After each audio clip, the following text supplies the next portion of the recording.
हजारों साल पहले एक मिट्टी का बड़ा सा टीला कोसी नदी के साथ बहकर आता है और बटुक भैरव देवता उस टीले में विराजमान गिरिजा माता को देखकर उन्हें रोकते हुए कहते हैं, बहन ठहरो और यहाँ मेरे साथ निवास करो।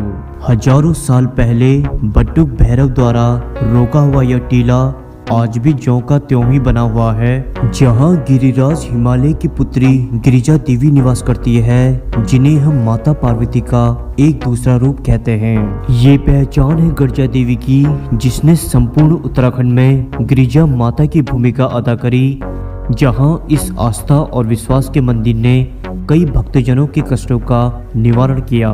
गिरिजा देवी का मंदिर रामनगर से 14 किलोमीटर की दूरी पर स्थित है, जहां रामनगर नैनीताल जिले के अंदर आता है। वहीं नैनीताल से रामनगर की दूरी लगभग 65 किलोमीटर है।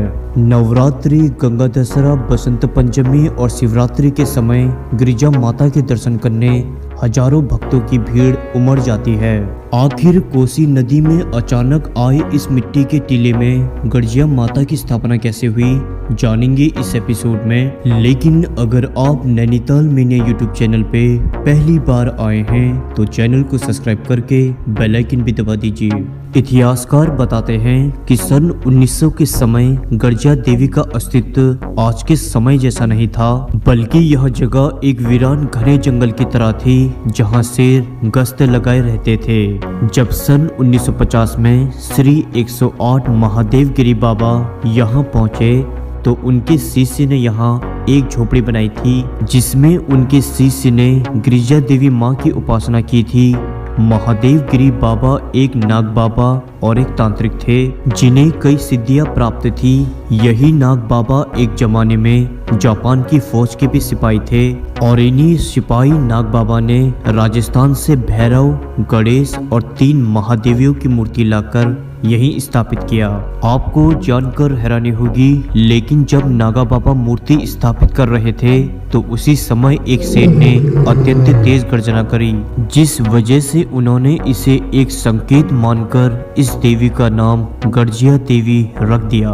मूर्ति स्थापित होने के बाद प्राचीन कुटिया को हटाकर पक्की कुटिया बनाई गई और टीले को काटकर सीढ़ियां बनाई गई। लेकिन माता को यह स्वीकार नहीं हुआ और सन 1960 के समय कोसी नदी ने विकराल रूप लिया और प्राचीन मूर्तियों को अपने साथ बहा ले गई। उसके बाद सन 1967 में पूर्णचंद्र को माता ने सपने में दर्शन दिए, जहां उन्होंने बताया कि मूर्तियां कहाँ हैं, जहां पूर्णचंद्र ने पासी के इलाके से बही हुई मूर्तियों को खोद कर निकाला और पुनः इन मूर्तियों को फिर से स्थापित किया।